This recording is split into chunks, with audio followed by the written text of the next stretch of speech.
નમસ્કાર વિદ્યાર્થી મિત્રો, વેટ ડિજિટલ એજ્યુકેશનમાં આપ સર્વે મિત્રોનું હાર્દિક સ્વાગત છે। વિદ્યાર્થી મિત્રો, આજે આપણે જોવાના છીએ ધોરણ 9 વિષય આપણો શું છે? સામાજિક વિજ્ઞાન, જેમની ક્વેશ્ચન બેંક 4 જે છે ડિસેમ્બર 2023 ની, એની મિત્રો આજે આપણે સંપૂર્ણ સોલ્યુશનની ચર્ચા આ વિડિયો લેક્ચરમાં કરીશું। તો ખાસ ચેનલમાં નવા હોય તો ચેનલ સબસ્ક્રાઇબ કરી દેજો, કેમ કે આપણી ચેનલમાંથી તમને આવી રીતના દરેક એકમ કસોટીના પેપર સોલ્યુશન, એની પીડીએફઓ, આ સિવાય તો કે પાઠની સમજૂતી, સ્વાધ્યાય, ગાલા સ્વાધ્યાય પોથી, આવું તમામ મટીરીયલ મળશે, તમામ વિષયનું મળશે। ક્યાંથી મળશે એ ચર્ચા આપણે આગળ પણ કરીશું, અને આની પીડીએફ ક્યાંથી મળશે એ પણ આપણે આગળ ચર્ચા કરીશું। તો ચાલો વિદ્યાર્થી મિત્રો આપણે આગળ વધીએ। તો તમે બધાએ શેર કરી દીધું હશે મિત્રોને। તો જોઈએ, પ્રથમ પ્રશ્ન છે કે ભાઈ, પ્રથમ પ્રશ્ન શું છે? તો કે ભાઈ અહીંયા આપણે સૂચના આપી છે કે ભાઈ યોગ્ય જોડકા જોડો। કયા કયા યોગ્ય જોડકા છે આપણે એ વિભાગને બી વિભાગને જોડવાના છે। એ પહેલા ઘણા વિદ્યાર્થીઓ એવું કહે છે કે ભાઈ સર આમાં કયા કયા ચેપ્ટરનો સમાવેશ થયો છે? તો ચેપ્ટર છે 4, 5, 11 અને 16। તો કે આ ચેપ્ટરનો સમાવેશ થયો છે, એટલે કે એ ચેપ્ટરમાંથી પૂછાવાનું છે। આમાંથી આ એકમ કસોટીમાં ભારતની રાષ્ટ્રીય ચળવળો, ભારતની આઝાદી તરફ પ્રયાણ, ભારતનું ન્યાયતંત્ર અને આબોહવા, તો આ 4 પાઠ છે। તો જોઈએ એમાં જોડકા સૌપ્રથમ આપેલા છે।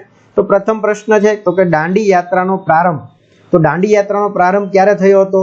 તો કે બધા મિત્રોને આવડે છે 12 માર્ચ 1930 ના રોજ। નેતાજીનું હુલામણું નામ કોનું હતું ભાઈ? તો એ કોનું હતું? તો કે ભાઈ નેતાજી સુભાષચંદ્ર બોઝ। ચાલો, એટલે તમારે અહીંયા જો આપણે લીટા કરશું તો બહુ બધું મિક્સ થઈ જશે, એટલે આપણે ડાયરેક્ટ જવાબ જ લખી દીધો છે। બંગાળના ભાગલા તો કોણે પાડેલા હતા? તો કે બંગાળના ભાગલા છે કોણે પાડેલા હતા? તો કોણ આવશે? કરઝન।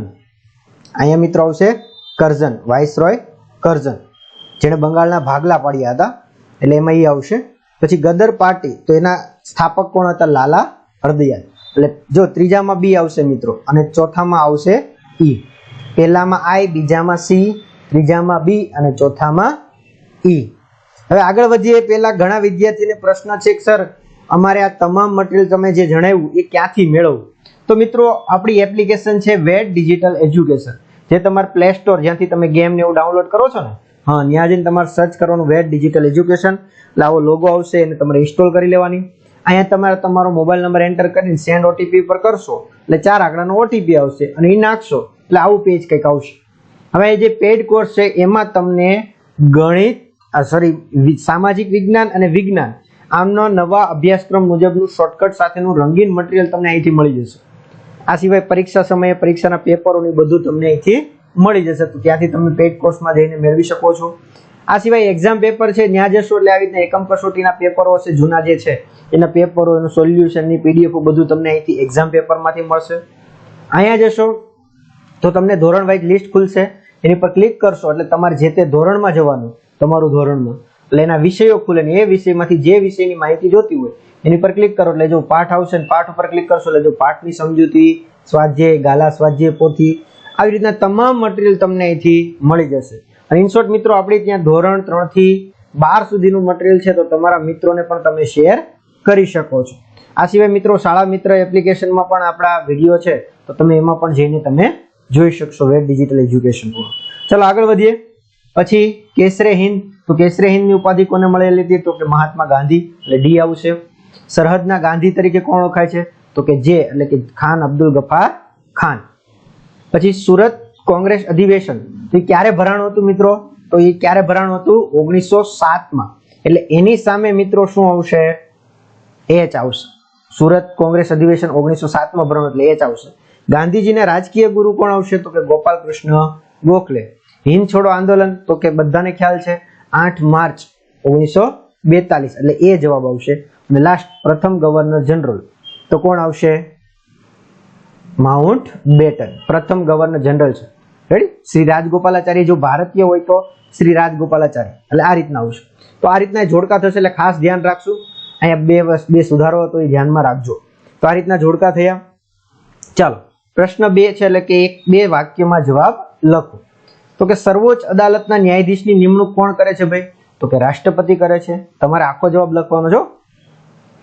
દરેક રાજ્યમાં કેટલા ઉચ્ચ ન્યાયાલય હોય છે? તો કે એક. સામાન્ય રીતે એક હોય છે, પણ જરૂરી નથી કે એક હોય જ, કેમ કે ઘણીવાર બે રાજ્યો અથવા કેન્દ્ર શાસિત પ્રદેશો વચ્ચે એક ઉચ્ચ અદાલત ન્યાયાલય છે એ સ્થાપવામાં આવેલું છે.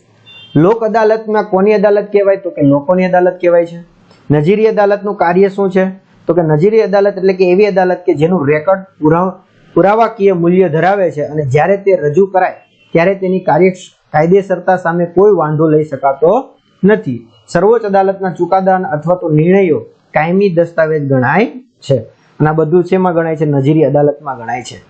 નીચલી અદાલત એટલે કે તાબાની અદાલત કોને કહેવાય? તો કે રાજ્યની વડી અદાલતની હુકુમમાં રહેલી અને તેના અંકુશ નીચે કામ કરતી તાબા અદાલતોને એમાં શું છે? તો કે એ બધી છે કોને કહેવાય? તો કે નીચલી અદાલતો કહેવાય. સર્વોચ્ચ અદાલતના ન્યાયાધીશની વાય ની આવશે, વય આવશે. હા, જો અહીં તમને આના અલગ અલગ આપેલા છે તો કે એની વય મર્યાદા કેટલી છે? તો કે 65 વર્ષ અથવા તો 6 વર્ષ, બેમાંથી જે વહેલું હશે એ પ્રમાણે એમને રિટાયરમેન્ટ આવશે. ચાલો નેક્સ્ટ હવે છે ગ આવેલું છે. યોગ્ય વિકલ્પ પસંદ કરીને આપણે જવાબ આપવાના છે. કર્કવૃત પર સૂર્યના કિરણો સીધા પડે ત્યારે ભારતમાં કઈ ઋતુ અનુભવાય છે? તો કઈ આવશે? ઉષ્ણ ઋતુ અનુભવાય, કેમ કે સીધા કિરણો પડે એટલે તાપ વધારે લાગે એટલે ઉષ્ણ જ આવશે. ચાલો, મે માસમાં મલબાર કિનારે થતો થોડો વરસાદ કયા નામે ઓળખાય છે? તો કે આમ્ર વરસાદ તરીકે ઓળખાય છે. અલ નીનો સ્પેનિશ શબ્દનો અર્થ શું થાય? તો કે નાનું બાળક. અને આપણે મિત્રો પાઠની સમજૂતી જોઈ ત્યારે વાત કરી હતી કે ઈસુ ખ્રિસ્ત ઉપરથી આ શબ્દ છે એ ઉતરેલો છે, એટલે આપણે એ પણ ધ્યાનમાં રાખીશું. જો તમારે હજી આ પાઠની સમજૂતી જોતી હોય, બાકી હોય પાઠની સમજૂતી, આ બધા જ પાઠો, તો એમની મિત્રો તમે આપણી એપ્લિકેશનમાં અથવા તો ચેનલમાં જઈને તમે સંપૂર્ણ જે પાઠની સમજૂતી ત્યાંથી મેળવી શકો છો. કેમ કે આપણે આગળ ચર્ચા કરી એ પ્રમાણે તમને અહીંયા જો આ રીતના ધોરણ વાઇઝ જશો એટલે વિડીયો આવશે, લિસ્ટ આવશે, ત્યાંથી તમે દરેક પાઠની ફ્રીમાં છે સમજૂતી મેળવી શકશો. ઓક્ટોબર હીટ ને સ્થાનિક ભાષામાં શું કહેવાય? તો કે ભાદરવીય તાપ તરીકે પણ ઓળખવામાં આવે છે. ચાલો નેક્સ્ટ ઘ છે ખાલી જગ્યા પૂરો. ઋતુ પ્રમાણે બદલાતા પવનોને ખાલી જગ્યા પવનો કહેવાય. તો કેવા કહેવાય? તો કે મોસમી પવનો કહેવાય. ભારતમાં ખાલી જગ્યા દુનિયાનો સૌથી વધારે વરસાદ નોંધાયો છે? તો કે મોન્સીનરમમાં છે એ નોંધાયો છે. ભારતમાં પરંપરાગત રીતે ખાલી જગ્યા ઋતુ ગણવામાં આવે છે તો કેટલી? તો કે 6. કઈ કઈ છે તમને બધાને આવડતી હોવી જોઈએ. ચાલો આપણે તમે કોમેન્ટ કરશો તો જેથી કરીને ખ્યાલ આવશે. જૂનથી સપ્ટેમ્બર દરમિયાન દેશનો ખાલી જગ્યા આશરે ખાલી જગ્યા ટકા વરસાદ પડે છે તો કેટલો? તો કે 80% છે વરસાદ પડી જાય છે. ક્યારથી ક્યાં સુધી સમયગાળામાં? તો કે જૂનથી સપ્ટેમ્બર. આ તો આપણો વિભાગ એ.